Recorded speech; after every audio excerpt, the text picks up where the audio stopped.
Okay, so I'm going to try to keep this to under 10 minutes. So I'm setting a timer for 9 minutes. So we'll see how much we get through. And we might do 2 or 3 before the end of the month of protein, depending on how much I get through.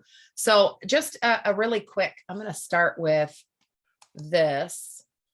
So protein timing. So again, we're kicking off protein, and I'm going to be kind of showing you how I'm doing it and how my goal from going from the first 3 months, which is the first quarter, January, February, and March, of building muscle,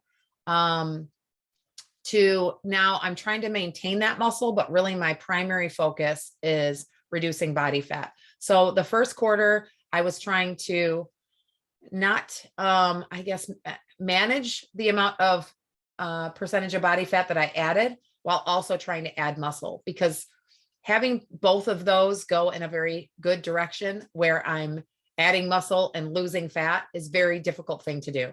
So instead I focus on one or the other. So the first 3 months of the year, I was focused on adding that muscle and managing the body fat. And the next 3, I'm going to focus on dropping that body fat and maintaining as much muscle as possible. So this is one thing that I wanted to talk to you guys about, which is protein timing. So this is an example of a 70 kilogram individual. So for anybody that wants to kind of have an idea, 70 kilograms is about 154 pounds, I think, 150 pounds, which is actually pretty close to what I weigh.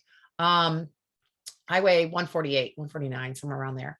And this person consumes 84 grams of daily protein over a 12-hour period.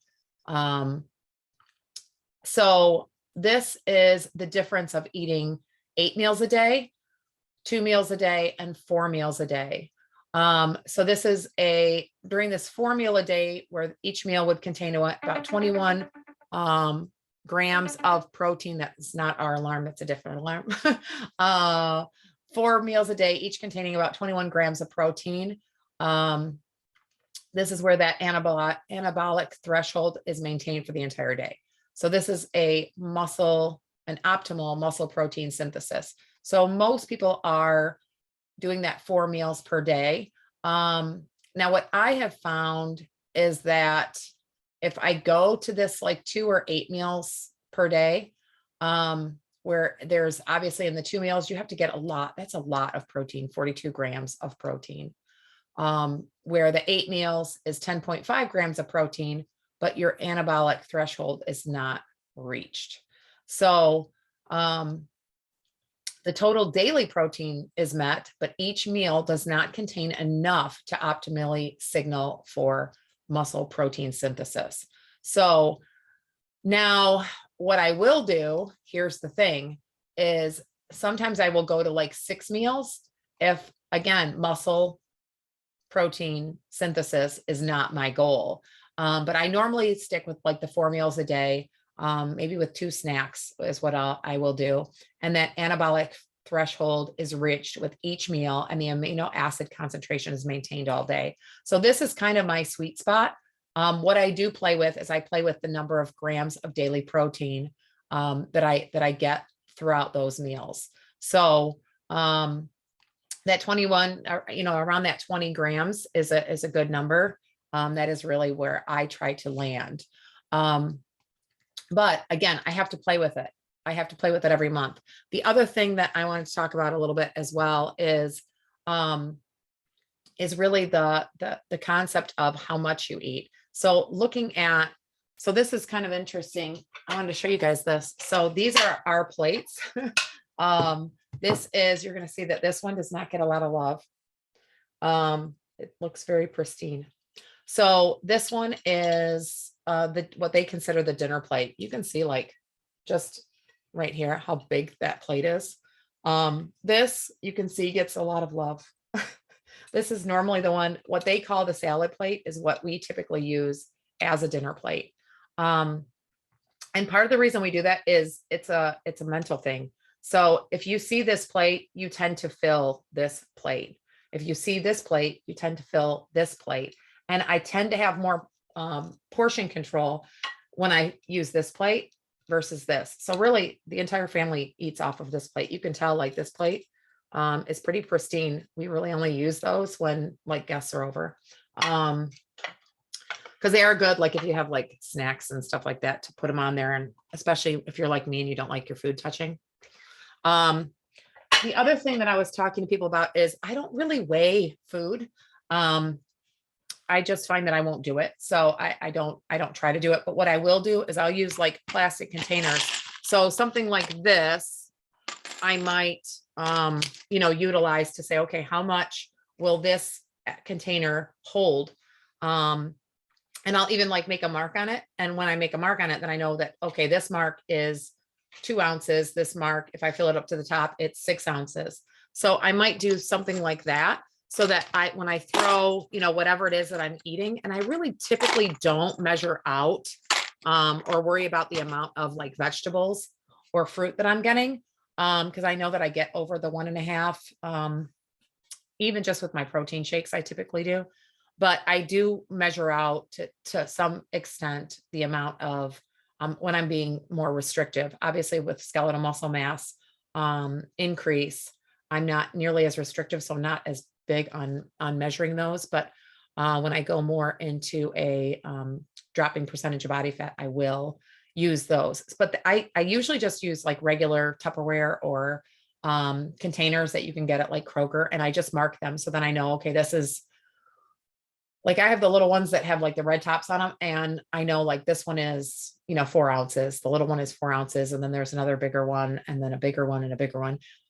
So I know that if I fill that up with food to those spots, then I know about how much that is. So instead of like weighing it out or measuring it, I'll do that one time and then I'll figure out how much it holds. And then I have a pretty good idea of what I'm eating. So really, again, we're going to be focusing on protein. We went over protein timing this time. And then in the next segment, we're going to be going over, let me pull this up here. So protein dietary needs, digestion and absorption of protein, and the protein quality and protein. Obviously that protein pacing chart is just what we went over. So there are quite a few, and then some helpful proteins also we'll go over. So there are a few of them. Some of them go through pretty quickly. So we'll go through those. Like I said, if we can do it in one more video, but I have a feeling it's probably going to be 2. So maybe one towards the end of the week and then one sometime in the middle of the week. Remember that IST is this month. So try to schedule something for next week or the week, or actually this week or next week to do that IST. So we get an idea of where your fitness is at. And then if you haven't done your InBody, we'll do it at that IST as well. All right. I think I'm doing pretty good on time. Yep. I've got about 1 minute left. So I kept this one nice and short. Again, I'm going to throw this one up just one more time so that you guys can take a look at it. The protein timing for optimal muscle building. Again, you need to play with these. If your goal is not muscle building, if it is body fat reduction, this is just what I was coming off of. So I wanted to start with that because protein obviously is crucial for muscle building.